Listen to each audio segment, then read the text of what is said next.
thanks again, Barbara, for taking your time to record the podcast today. It's really a pleasure to have you on. Thank you very much. Well, it is my pleasure to be able to speak to you.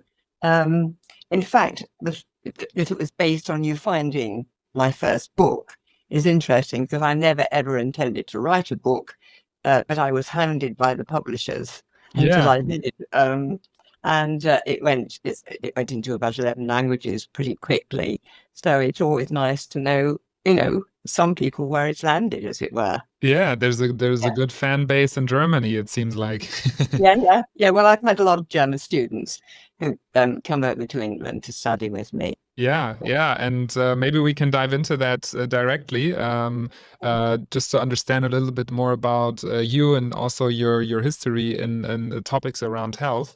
So maybe you can just give us, a few sentences around how you got into these topics, and also you mentioned having your own students. So feel free to explain a little bit. Yeah. So so I am the mother of 5 children, who are my great teachers. I have 12 grandchildren and 9 great-grandchildren. So it's an enormous arena to learn. But basically, originally I was a nurse in London at St Mary's. Didn't always kind of make sense what was going on. It was actually the hospital where Fleming discovered penicillin. So interesting. Rather interesting. And I have that sort of mind who wants to challenge things. But anyway, subsequently, after my 4th child, after having a whole series of antibiotics, which really weren't necessary, but that was the protocol, I developed chronic fatigue and got absolutely nowhere with the establishment, shall I say, and started hunting for myself. And then, of course, I got better. And it was at that time that Dr. Alec Fawkes started the Bristol Cancer Help Centre, which was a very out-of-the-box approach to looking at these things. And we set up premises in the town where I lived. And that was just an amazing explosion of lots and lots of different alternative therapies coming together. And people kept on asking me, how did I do it, blah, blah, blah. Until eventually I started teaching. And that was actually a huge success, training hundreds of students, at the same time as practicing and observing. I can imagine, and this practice for the students, was it focused on a specific area, nutrition, or what was it holistic approach? It has a very strong philosophy and principles that are taught within the philosophy, and it is really ultimately all about the things that have been lost from teaching nutrition.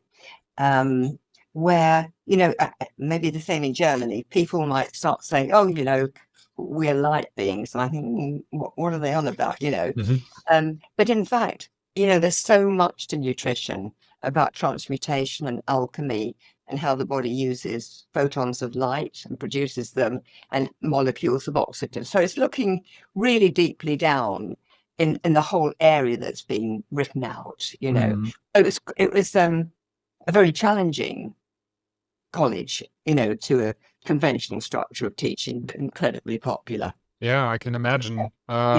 So you're not doing it anymore at the moment?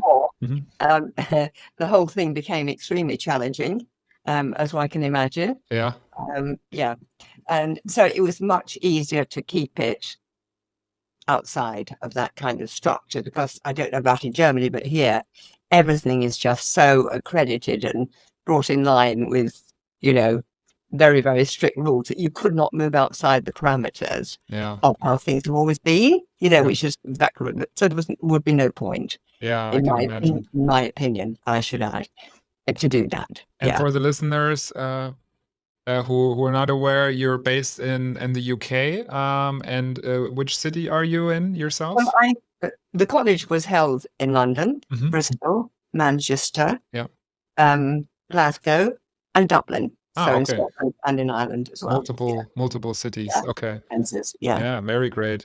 And so I'm curious, maybe you're open to say, when you say you had chronic fatigue, probably induced through the multiple takings of the antibiotics, and then Yeah, having a disturbance in the body and the gut. yeah, I can assume.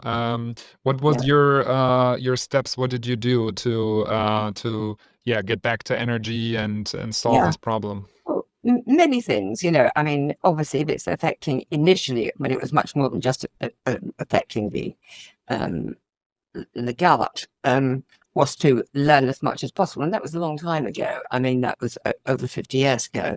Yeah. And and also chronic fatigue was not recognized.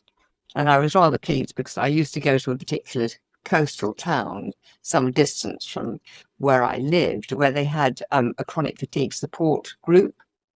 And I managed to break through because we had doctors coming to it to listen, Mm-hmm. who eventually did acknowledge that it existed, Mm-hmm. Mm-hmm. Otherwise, it was, yeah, it's their imagination kind Yeah. of thing. You know what I mean? Yeah. But what did I do? I did a lot of thinking. I did a lot of experimenting. I did a lot of reading and researching. But I'd always had this sort of innate ability to look at things differently. Mm-hmm. Um, and yeah, and got better. And then a GP, a local GP, was absolutely fascinated by my work, and he said, "Barbara, will you come in to practice your natural nutrition in my practice?" So I Mm-hmm. did 2 mornings a week, and with that, I was lucky enough to be able to look at really big fat notes. Obviously looking at them confidentially, and I would see this sequential effect because I don't believe anything happens by chance. Mm-hmm. And I would see, I mean, I'm a true Scorpio. I want to know what the beginning of things are. Mm-hmm. And so, if this is manifesting, there would have been that before. Then they will have been that in the parents. Then they will have been that in the grandparentage and where people came from. For example, I said my background is very Irish and very Celtic, therefore, and you do find different configurations and ratios of different things. I mean, for example, in Southern Ireland, you have a much higher percentage, for example, of manifestation of autism Mm-hmm. than you do in England, for example. Well, there has to be a reason. And Mm-hmm. so, as I say, I research. The thing I'm most interested in is showing people how things arose, the connections, how it doesn't exist in a solitary way. Yeah. It's always looking, because once people can see that, then they feel empowered because they can see how it built up Yeah. Makes and sense. therefore how they can support to unpack it, kind of thing. Yeah. So I taught students how to take case histories in a particular way and how to express it back, because fear is the only thing that stops you doing anything. Mm. And once people understand, and people would say to me, "Barbara, how did you persuade people not to eat this, that, or another?" I said, "Well, I don't. I really don't. I just showed them a way of unpacking that story, Mm. and they could get hold of it with their own enthusiasm, and get on." Yeah. So would Yeah. that also be a hint to that it's might be problematic to give generalistic health recommendations And, to and for yeah, people to get better, because yeah. it seems like you always need the unique background story to Yeah. help the people? Absolutely in one. You got it absolutely in one. I would always say to people, I don't play party games. You know what I mean? Yeah. Somebody says, "What do you do for this?" I think, I really genuinely don't know Yeah. until you've looked at the story, because Yeah. you don't know the story, how it first started and how it built up, Yeah, and definitely. manifests. Yeah. What are What? some typical things that you would look into from the history of a person that might have chronic fatigue or of other symptoms? Well, what I taught the students very much was about, I mean, I'm a homeopath as well, but I don't practice in home for years. Um, we have miasms, these are taints, shall we say, predispositional taints. And there's one of them called the tubercular miasm. And for example, there was a huge incidence of TB in Southern Ireland, Mm-hmm. which is just a way of easily showing people this. Now, the thumbnail sketch of TB is the inability to be able to keep calcium in the correct place. Mm-hmm. So you've got those four main minerals: calcium, magnesium, sodium, and potassium, and these are controlled by the liver. Mm-hmm. And so if somebody comes in with a tubercular miasm, we know they come in with that difficulty. Mm-hmm. And for example, if you have difficulty keeping calcium in the right place, you'll have difficulty with your blood sugar regulation. So you'll have difficulty with your energy. Mm-hmm. You know, if that becomes very pronounced. Yeah. And so this is what it is, at reducing these very pronounced things. But you can look at it from all sorts of different ways, and what this person, you know, for example, I remember doing a games workshop, and at the end people were asking questions, and somehow it came up about polycystic ovaries. Mm-hmm. And just so I sort of threw it out there, well, what's your thyroid like? He said, oh Mm-hmm. my God, how do you know? Mm-hmm. How do you know? But it's about looking at, you know, my mother and so forth and all the rest of it. So it's knowing that you don't find one situation unaccompanied by other things that can really help you understand it. Yeah. And in your experience, is it heritage things that are also passed on to a person that might Yeah. cause a problem, or Oh, God, is it more of habitual things and lifestyle choices that people you, have you, made you, throughout their you life? can't separate them. It's not possible to separate. You are a product of many generations. Mm, That's who you are, you yeah. know. And so lifestyle, of course. And, you know, there is another factor that's going on, that the predisposition to getting bigger, like huge now Mm, in people, but also the sort of medicine that's practiced, in my opinion, is very suppressive. mm-hmm. So you've got a double whammy, the quality of growing vegetables, the quality of the air, all of the electromagnetic pollution, all of these things are in situ now. Yeah. But also, I don't want to use the word genetic, because genetics don't control everything, but you could say the genetic predisposition, you know, that people come in with. Oh, incredibly important. Mm, You know, yeah, absolutely. yeah. Yeah. I Makes mean, sense. why are the figures of autism going up alarmingly? Yeah. You know, that's just one case.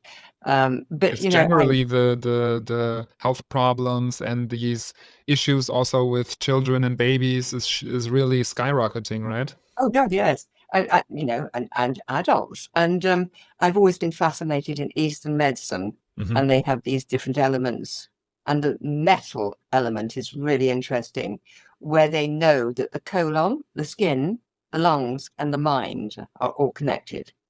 And we know that the colon has as many nerve endings as the brain. Yeah. So, you know, this latest explosion of mental health issues since COVID, we know that if you want to alter the way, you know, the anxiety and all the rest of it, the colon is terribly important. Mm-hmm. So is the water. So are the fluids in the body, because in the East, they know that the fluids in the body are, in fact, the central nervous system. Mm-hmm. Yeah.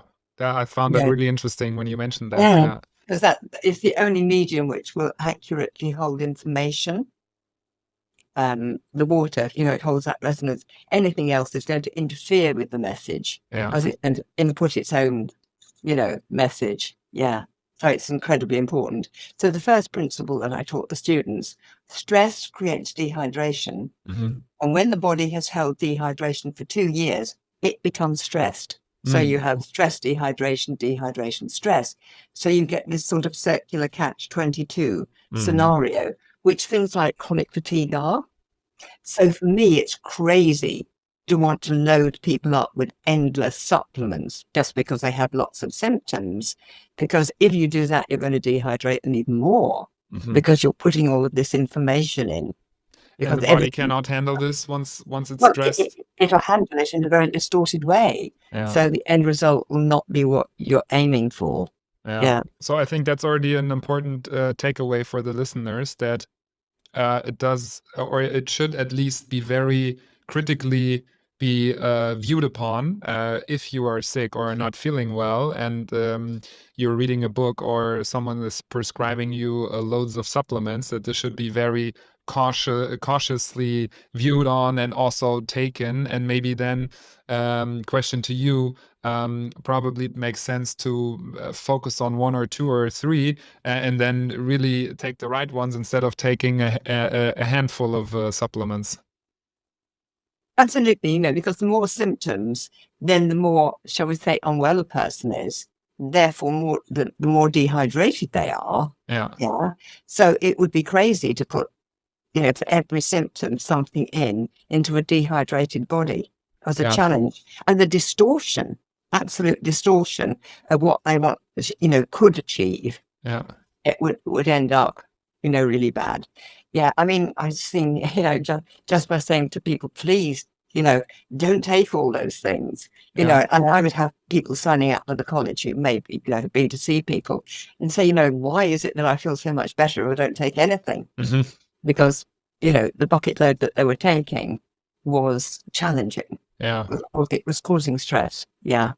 Yeah. So maybe to unpack two things that we just talked about. So on the one side, you say dehydration and inner dryness, also something I read in your book, at least in the German version, that's my translation, is signaling that the body has some trouble or has some issues. And once it's in this position of being dehydrated through various reasons, maybe we can touch upon this as well in a second. It's first things first is to get out of this dehydration situation, since your body will not be able to digest and absorb new information or supplements in this status. So it's important to hydrate the body first before then in the next step maybe taking very focused supplements or doing other things. Absolutely. It goes on to what we call dehydration alert, where it sets up a protective mechanism, and you want to aid the body to unlock that. Mm-hmm. Yeah. Because it does have a big impact on how the cell operates. Mm-hmm. And how fluids move in and out of the cell. So yes, so I mean, to begin with, we have to do it mechanically. So changing the diet, supporting with techniques and looking at lifestyle, and rhythms, so that what I call mechanically, so that then biochemically the body can catch up with it, and then you can go on the next step. Because you can't biochemically change it immediately. You have to do it mechanically. So maybe to ask a question before we dive into maybe how to solve it, what are some factors that people get into this dehydrated status of their body? What are some problems going on? It would always be stress. Mm-hmm. And now whether that's emotional stress, or whether it is what I would call mechanical stress. I mean, somebody who's drinking loads of coffee during the day, it's a very simple and rudimentary thing. But we are stressed if we don't adhere to the universal rhythms. Mm-hmm. So what time are you going to bed? What time are you getting up? Do you have the rhythm of when you eat? Do you have a rhythm of exercise? Do you, I think I told you when we were speaking earlier, I'm a great admirer of the work of Rudolf Steiner. Yeah. One of his first rules is routine and rhythm. Mm-hmm. And he's talking about routine and rhythm with regard to the universal rhythm. So the seasons, so the moons, all of those things, are so influential. And yet these have all been written out. Mm, yeah. People don't think these have anything to do with your nutrition or your stress status, Yeah. But I mean, if you're somebody who's had loads of medication, that hasn't solved the issue. That's just put the body probably into more stress. Yeah. But people have troubled lives, I mean, do people sit on their laptop until late at night looking at the screen? All of these things. And these are all new from when I was a child, of course, and the lack of oxygen in the air compared with how it used to be. Also toxins in food, probably, right? Absolutely huge. Absolutely huge. I mean, people can think you're pretty crazy to use organic produce. Why do they think one is crazy? Do you know what I mean? Yeah. And I've dived into this topic around food quite a bit, and also realized how much toxins are in the food products, but also in beauty products. People Oh, putting face cream, household. Yeah. using Well, shampoo, and you all must of never put on your skin what you wouldn't eat.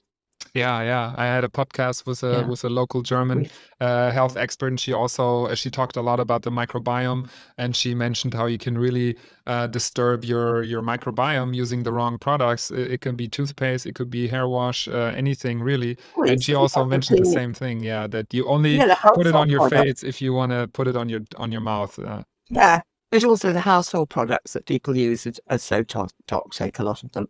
Yeah. Yeah, And I mean, also the fact that our house is wired up for electricity. yeah. That's toxic. Yeah. Every You time know, now I so, hear someone saying smart home, I'm like, oh, they're saying it like it's something cool in the house, but then if you look further into it, it's really not. terrible. I mean, they realized, a lot of deep thinkers that with the the Spanish flu pandemic after the First World War, Mm, that it was the time when they introduced electricity into people's homes, um, to any extent. So it's always multifactorial. This is, yeah, what this is the trouble. Everything is connected, and we've been taught they're in isolation, but nothing in the universe is in isolation. It's so important to see the continuity of all these things. yeah. Yeah. And I guess a lot of discussion is around also that gluten has been increasing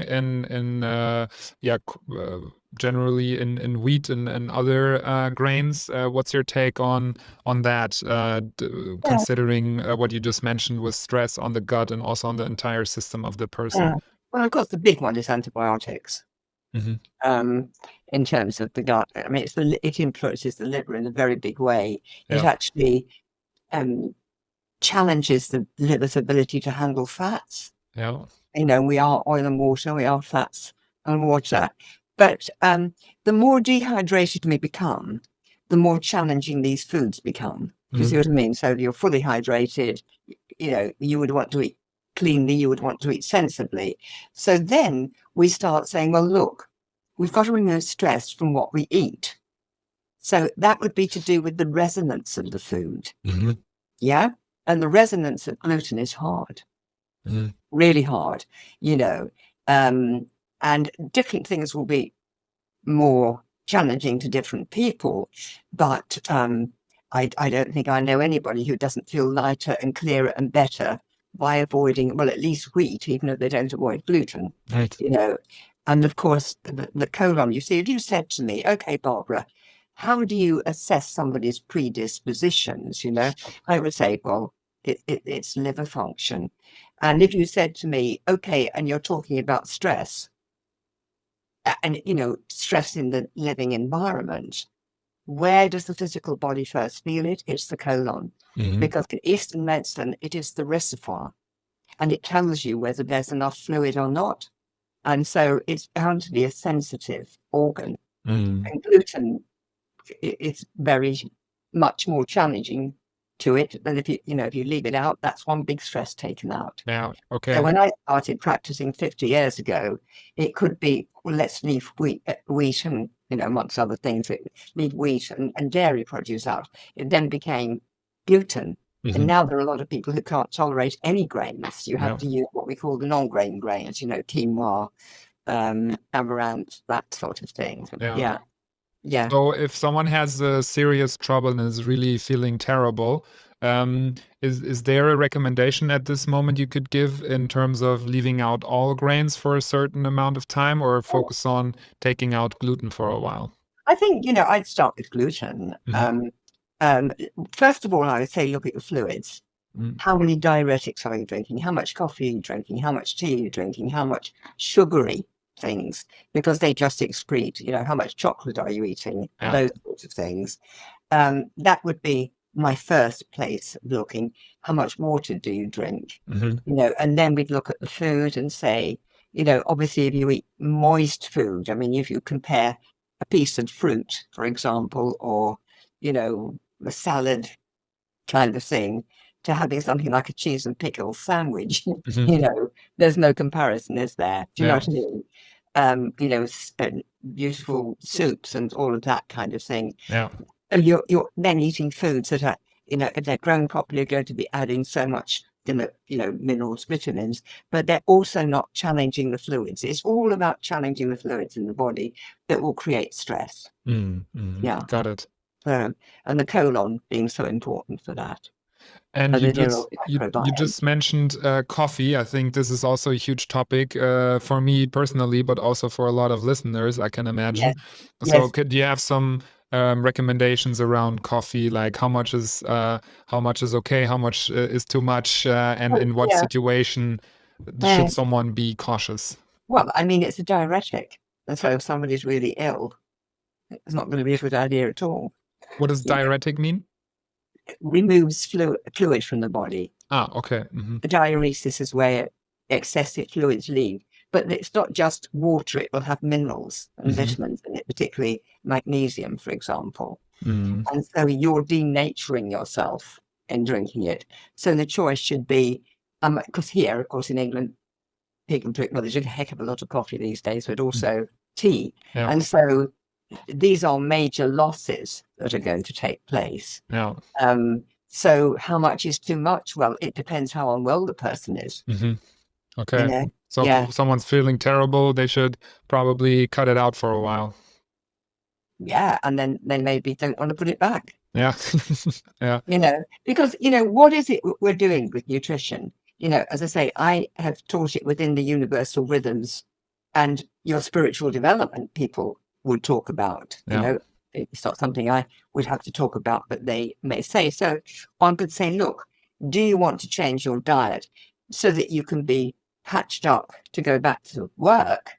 Or are you looking at this as a lifestyle, a lifelong choice Yeah. of watch? Because there are so many incredible things that you can get into looking at, particularly by Rudolf Steiner, for example. Yeah. Yeah. Yeah, yeah. Yeah. And the idea is not just to feel okay, but to actually boost yourself, right? Food should be an energizer. Yeah, but it's would help. But it's also to tie yourself in with the universe, Mm. because the more hydrated and everything you are, the more you can hear what the journey is. Hmm. All of those things. Steiner always said he teaches spiritual science or taught spiritual science, and that had a lot of that's quite a heavy thing to be saying, Mm. because that goes into so many things. Yeah. Yeah. Yeah. They say that you have an illness that the soul gets bored. It wants growth, Mm. Yeah. Do you believe that also in terms of cancer, that or other heavy illnesses, that also here this saying is right on spot, that that there's more of an emotional or soul based issue going on if someone creates such an illness? I think that about all conditions. Mm. I wouldn't pick cancer out. Yeah. We have such extreme mental health issues these days here on the planet, but particularly in Europe. Yeah. Yeah. I mean, somebody with cancer can still communicate with you. Look at a child with extreme autism, who's Yeah. non-verbal, won't get dressed, maybe covered in eczema, all of these things, Yeah. But yes, I do think that we set up our journey before we die. Mm. And Yeah. so, do you feel that the root cause then could be more of an not being synchronized with the universe issue versus having bad lifestyle choices in terms of eating wrong, or Well, having the wrong people around you? So yeah. Well, you're just talking about the current situation. What about the past? mhm, What about the generations that have gone before you? Yeah. I mean, there's a wonderful story in homeopathy about the granddad remedy, sulfur. But everything was all right, growing crops, health was fine, until man became greedy and wanted more crops. So he fiddled around with the condition of the soil, mhm, and humans developed the itch meaning manifestations on the skin. mhm, And of course, the skin is outer, so it isn't threatening. It may be very uncomfortable, the itch, but the person is still functioning. mhm, But then it goes deeper and deeper and deeper. until you get very, very big Yeah. picture. Yeah. Yeah. And, yes, cancer could be that people have been working with radioactivity and not being protected. It could, but there will have to be, we all have predispositions. You cannot ignore the predispositions because, I've worked with a lot of ballet dancers, ballet companies with people, and so they all have to conform the dancers to the same sort of size-ish. They lose 10% of their dancers each year to anorexia. So if they all go on a diet, why do 10% become anorexic and the others don't? And it'll be the predispositions. Makes sense. Yeah. Yeah. Because it makes those 10, that 10% carry this predisposition that is not advanced in the others. Yeah. And it's So the I same guess for a everyone. hypothesis that I have in mind is that the personal synchronicity with the own personal, how do you say, whatever you're doing and how much sense it makes for yourself. If you're not in tune with that, the likability of creating diseases is much higher than having a disposition and maybe not eating the right foods. Oh, I mean, it's working against your own truth, isn't it? Yeah. And Not living your truth. that's And far who of you a are. bigger risk than maybe they're eating too much cheese or having I too think, much burgers. but I think inevitably you probably would do that. No. I mean, it depends where the predispositions are at. Yeah. Yeah. And I guess it all goes hand in hand because if you're having a not so great diet, then you're not so in tune with yourself and with the universe. And then maybe not doing the right choices and maybe not having the right job that is really in your lane, etc. Right? So being as hydrated and as nurtured as possible sharpens your antenna to be in tune with yourself. Yeah, I mean, there are many things. I say I have 5 children, and I find it very exciting when they find their place in the puzzle. Yeah. I'll give you an example. My youngest, she 2 years ago, well, nearly 3 years ago, finished her second degree, which in speech and language. She is a double Gemini, and Gemini, ruled by Mercury, is all about communication. I mean, what better work for somebody who is into communication? So she's working at an amazing place with very, very autistic children, extremely autistic. And she's in her element, as the expression goes here, because I know that matches who she is, that she can give enormously if you find the perfect place. I mean, once I, developed natural nutrition because nobody taught me, then I knew I was in that place. And, my predispositions are the things that have taught me. It's that soul journey that you come in with the equipment. Yeah. Yeah, really Yeah, to interesting. solve it. Yeah. Really interesting. Yeah. So, But it is wonderful when you see somebody find their niche. so I guess it could be for everybody listening, just as a self-reflecting question. Does it feel like I'm in the right spot? And how was the saying that you said in the element, right? Yeah. Yeah, absolutely. That that everything feels comfortable. They're they're following who they are Yeah. basically and contributing from who they are. Yeah, Yeah. that makes sense. I guess there is some friction in terms of having to pay the bills and having the responsibilities for a lot of people. But at the same time, it's so important and crucial for the own well-being that it's Yeah. super important to dive into this and maybe reflect and see if Yes. there's a yes or a no coming. Yes, I mean, things like I know very little about astrology, but enough to know that people, their charts reflect certain very strong abilities and the opposite. Do you know Yeah. what I mean? And so gifts that they naturally have Yeah. that would be good. Yeah. Yes, I always used to say to the students, the biggest stress for any of us is not to be who we are. Yeah. And I guess even though, we have to pay the bills and that core element has to be who we are. Yeah. Yeah. And it Yeah. should always come first, right? I think so. Yeah. Yeah. Yeah. That it's that journey. Yeah. Yeah. Really good. Really good. So, talking about being stressed through various reasons, if it's not being true to ourselves, if it's the wrong diet, if it's just literally having too much stress on the job and not taking time for ourselves or doing fitness or whatever it is, Mm. what can a person do if in that status of being super stressed and dehydrated and the body is showing symptoms? What are Mm. some practical recommendations that you could give to go in the right direction of getting hydrated and feeling well? Reducing the stress. Yes. Well, just would like to quote Steiner here initially. I think it was 1926. I mean, I'm sure a lot of your followers will know of Steiner's work. I mean, much more in Germany than here. Yeah. Yeah. And he said in the mid 1926, something like that, there will be an evil web surrounding this planet. Mm-hmm. He's always talking about the internet. And he said the influence of it will so lower the resonance of man, it will be barely above the resonance of the mineral kingdom. Mm-hmm. So lowering the resonance.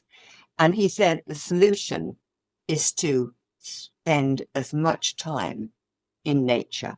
Mm-hmm. So, something I would always say to people who are very stressed, people who are sitting in front of the computer and it's all going terribly wrong, get up and go away from it. Go outside, Mm-hmm. go breathe, slow your breathing down. Those sort of things. Obviously take enough exercise, but of course I work with people who can't take exercise. They may even be bedridden, they may be so unwell. The whole thing about stress, it creates terrible stagnation in the body. Somebody who is stressed, they're kind of frozen. So the body fluids are not moving. So the big aim for reducing stress is to get more movement of the fluids, the lymph, the blood. Yeah. And so I'm very passionate about the techniques that I have taught and write about in the books. So if you're looking at diet, because we can control diet. It may be a very difficult thing, psychologically for people, but that is one area where you can control the amount of stress. So, just loosely, it's eating the natural foods, eating them in a clean form, eating them regularly, that sort of thing, and maybe slightly more fluid, and don't drink loads of diuretics, don't eat loads of sugar, obviously. And you mentioned gluten, that's very challenging. Milk is very challenging. It's been pasteurized. It's usually been homogenized, completely ruined for digestion, that type of thing. But making sure, you've got enough, as I say, of the vegetable kingdoms and fruit. I mean, there are all these other things because I work with people who are really very ill and they might not be able to use all sorts of things. But remembering that the drier we become, the more sensitive we become to more things. And so it might have a really dreadful effect. And certainly with people who go into psychosis, you find all of the grains can be a challenge. Do you see what I mean? And so psychosis is where the illness is manifesting on a very high level. Same with autism, same with dementia, all of those things. Yeah. So you're looking to reduce the stress of something you can control. Yeah. And you mentioned the plant kingdom. What about the animal kingdom in terms of eating meat? Yeah. Make sure you're getting it, happy meat, clean meat as far as possible, appropriately fed, grass-fed beef, the same, with chicken and all of that sort of thing.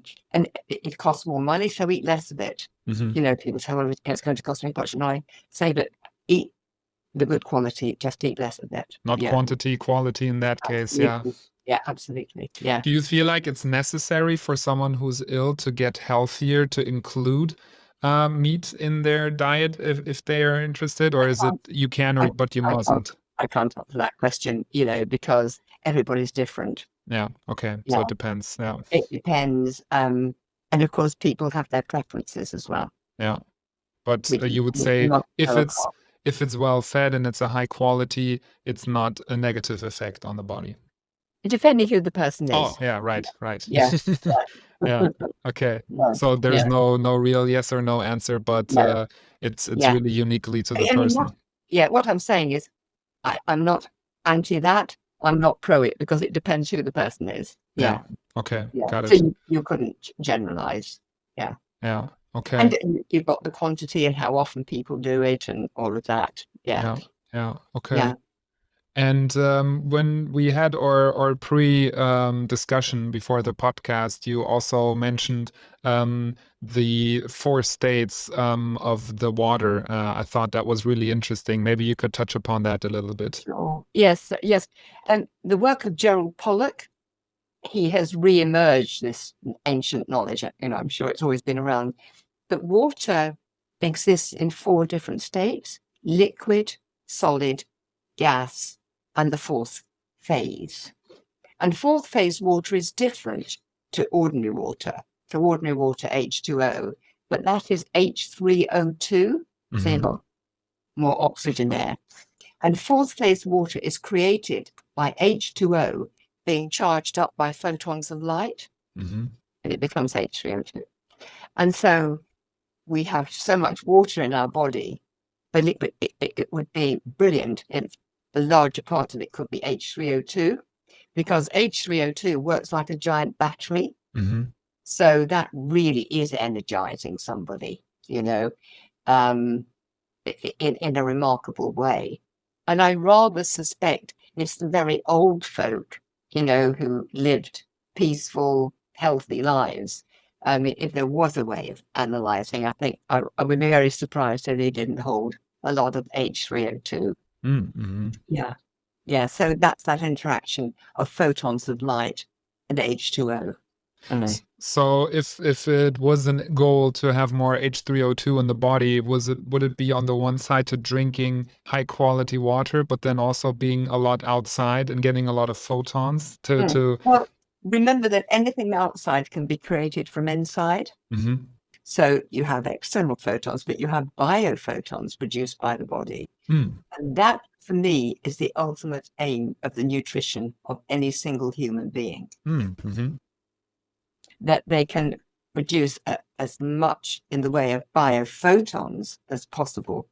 Interesting. Can you maybe elaborate on that a little bit? So how would it be possible to create internally more biophotons? I mean, well, you've read Cellular Awakening, and so we know that the cell membrane is the brain of the cell. Very, very important. And it has three layers: an inner, a middle, and an outer. The two outside ones hold a charge. The center doesn't. And the center is made up of fatty acids and is made up so that it's rather like gates in a computer. They call it calcium channels, right? So fluid can move from outside the cell to the inside and back out again. And it moves with whether it's day or night. Mm-hmm. So sodium and calcium go in the day, potassium and magnesium out, and it reverses at night. Mm-hmm. Now, they know that it can't all be a physical movement because there are not enough of these calcium channels for it to happen. So we know it must be transmutation. Mm-hmm. So we say to ourselves, well, how does this work? So I said that they hold a charge, the inner and outer cell membranes, and the differential between those charges is the all-important thing.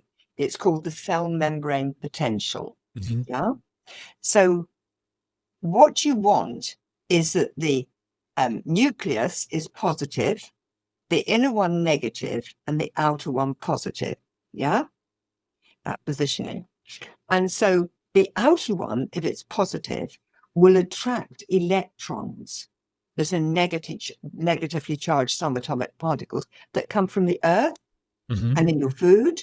Yeah. Now, that creates a huge cloud around the cell. And according to the development of that person is the size of that electron cloud. Yeah. And the electron cloud traps photons of light. And the photons of light attract molecules of oxygen. Mm. So from that is where you produce your biophotons, all to do with that. And then that charges up the water in the Ah, body. Yeah. very interesting. And what could be some practical steps to support this? So when we're dehydrated, we actually start to produce a cholesterol protection around the cell to protect the fluid in the cell. We need to get rid of that. So we need to lower the level of stress and fear that is being held within the body, which may be conscious, or it may be the functioning of the body and the cell that makes it feel stressed. Remember that stress, dehydration, stress. So if the stress has been held for 2 years, there will be this protection starting. Now, as soon as that happens, the movement of sodium and calcium into the cell and the potassium and magnesium out is going to be reduced. So this lovely dance of in, out, back, which is a universal rhythm, which goes with day and night, because the charge of the planet changes at night from daytime. So it all fits in with that. And so this is what I mean about, it's nutrition about fitting in with the universal rhythms. It's different when it's a waxing or a waning moon. It's different with the seasons, and the different amounts of light. And we're coming up to the spring equinox on the 20th of this month, which is a huge benefit of detoxing, so long as the body can get rid of it. And then we have an autumn equinox, of course, and then we have the solstices. But the spring equinox is very, very powerful. Yeah. That also helps people maybe to understand if their sleep is disrupted, or generally they have sleep problems. Most likely they also have some trouble of the cell membrane and the different particles going into the cell and outside of the cell, right? And that, I was saying with the tubercular taint, the difficulty of keeping calcium in the right place. So sleeping is very much controlled also by your blood sugar levels. Inconsistent ones. Yeah. So it is all tied up together. That's super interesting. And also I heard about a lot in the lately, especially for city people, that it can be really helpful to go outside with barefoot into the grass or the ground and walk around a little bit. Is this also in this situation helping to earthing people? Discharging, yes. And that's a very good thing for stress. The best place to walk, if people ever can, is on the water's edge of the oceans. Because the electrons are so strong there. Yes. So on the beach. So electrons come from the earth. Yeah. But remember, your food also collects electrons. So close to the beach or close to water generally is. It's where the ocean rolls in. That's that bit of sand you can walk along that gets wet as it's just in and out as you're walking along. Yeah. Do you live close to the water yourself?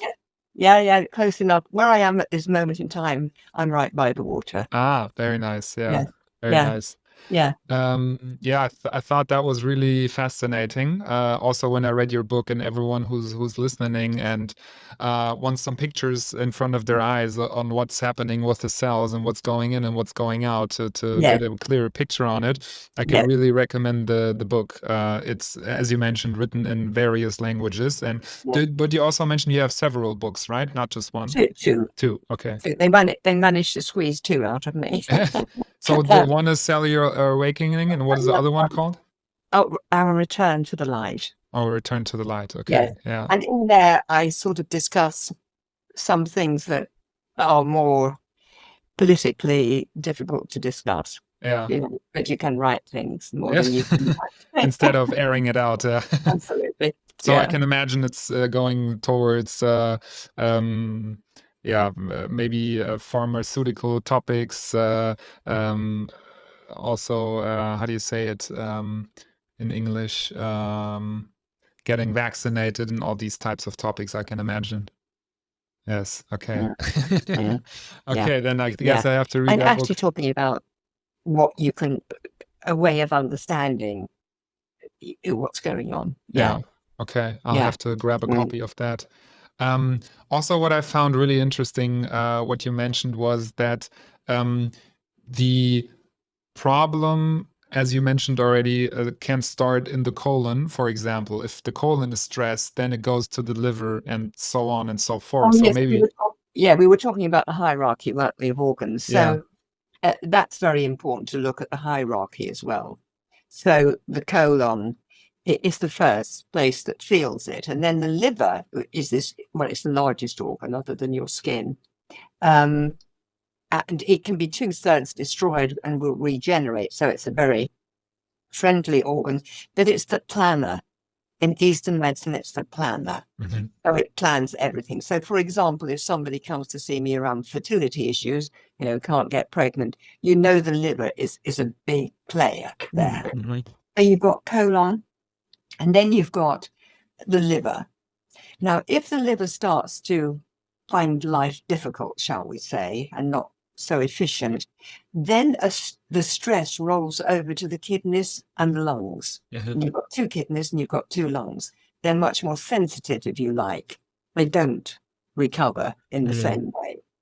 And then if this gets bigger and bigger, yeah, then it will go to the heart and the mind. So it's this sort of protection. Yeah, the colon says, oh dear, everything is not as it should be. And then, you look at the liver function. And then if you improve that, it will take the stress away from the kidneys and the lungs and and so forth. So it's Mhm. a way of understanding. But this is the worrying thing, that there is so much psychosis, dementia, and autism that it has actually got as far as the mind, to a huge degree in our society. Yeah. Yeah, Yeah, yeah, I also thought that was really interesting just to see those connections. And I guess question could be, if someone has liver issues, is there yes. specific things that you can do for the liver? Or is it also here more of a generalistic approach of reducing stress that's good for all of the organs? No, there will be very specific things that you can use for liver. And of course, the liver has to handle fats. Hmm. And of course, we've got a huge outbreak. I mean, I don't know figures in Germany, but it was noticed, first of all, in China, of fatty liver syndrome. And here a lot in children, they're seeing it. Well, if you have a fatty liver, you're not handling fats, you're not controlling your blood sugar properly, and the liver won't hydrate so well, Hmm. so the great amount of type 2 diabetes that you notice in societies now, Yeah. especially in the West. Yeah, yeah, So in yeah. that case, someone could reduce the intake of fat just to ease, put They some. go, yeah, the fat and the sugar goes together. Mhm. But there's so much. I mean, Joanna Budwig, the German, actually, I'm not sure she was German or Austrian. It was maybe an Austrian, um, where she was talking a lot about electrons and oils and things. But there are so many people initially, when you're working with them, who simply can't handle fat. Mhm. The liver just doesn't know how to do it. So it wouldn't matter how much they'd read Yeah. about the requirement for omega-3 and omega-6 and all the rest of it. So there are many, many kind of conditions, shall we say, or stages overlooking at these. But it's so important. Yeah, the liver, the planner, the gallbladder is the decision maker. Let's Mhm. say in the East. Yeah. Okay. So if someone has a gallbladder issue, they're not good in making decisions. They're not good at making decisions. Yeah. Mm. Okay. That's Okay. right, it says. Yeah. Yeah. And of course, the stones are primarily made of calcium and cholesterol. And the mineral which puts calcium in the right place is magnesium. So you have all this Mm. movement between Yeah. paired minerals. Do you know what I mean? Yeah. And if someone has a magnesium deficiency, would you then, would in that case make sense to take a supplement of magnesium or to, Yeah. yeah? Yeah. Okay. Mhm. It's a good one you've chosen, because I think, to my observation over the 50 years, it's probably the primary one, because Mm. it's in all metabolic functions. It's so important to the heart function and all the rest of it. Yeah, I Yeah. think over 300 functions in the body. And they're Is, always finding more. Yeah, Yeah, yeah. yeah, yeah, yeah, Okay. But yeah. at the same time, it probably makes sense, at least in my experience, to do a blood test to really figure out if there is a deficiency in a I certain. don't think so at all. You should know from looking at the symptoms. Ah, okay. Yeah, because blood can be completely misleading. Oh Yeah, yeah, interesting. yeah, yeah. So if it, how would you It recognize a depends. magnesium deficiency? Well, um, energy would Hmm. be the biggest one. And then you've looked at all the things that they may be doing that's washing it out. Yeah. Red wine, tea, and chocolate are three enormous ones. Okay. But no, it would mainly be around energy, anxiety, all of those things. Yeah. Yeah. Okay. It's known as the natural tranquilizer. Mm-hmm. Yeah. And it keeps calcium in the right place. So it's going to look after the blood sugar. And when somebody's anxious, their blood sugar is badly affected. Their So, sleep is do affected. you have some knowledge around what type of magnesium makes most sense? It Because depends there's on the different parts. person. Yeah. I mean, most magnesiums are easily absorbed. Yeah. Okay. It's not a difficult one. Potassium's not a difficult one. Yeah. So just look for high quality, and then Yeah. should work. Magnesium citrate or something like that. Yeah.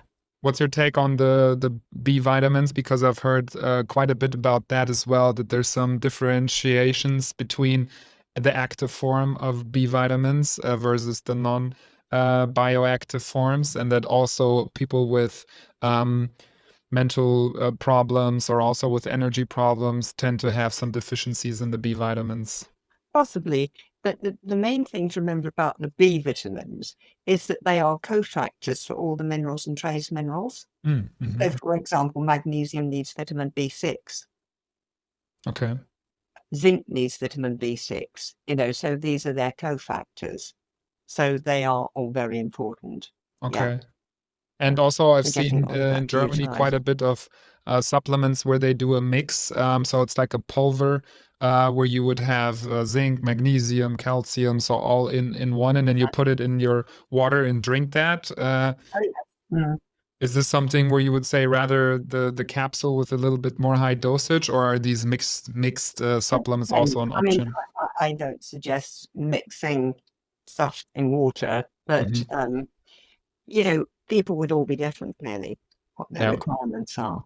Okay. Yeah, Okay. yeah, yeah. And another thing that I wrote down, what I found quite interesting and fascinating, and maybe for some people also a bit weird in the first moment, is the topic around urine being very possibly a healthy something to heal yourself. So, Yeah, and I guess people have heard of urea as being an ingredient of beauty products, but sure.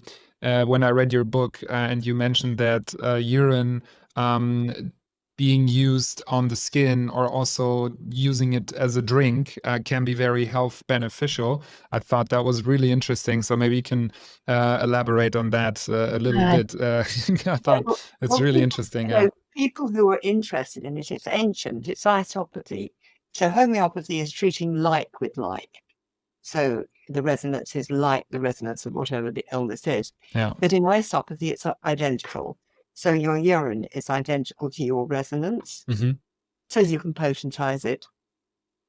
But urine rubs and urine packs can be very, very, very effective. Hmm. When people have stings, bites, all of that sort of thing.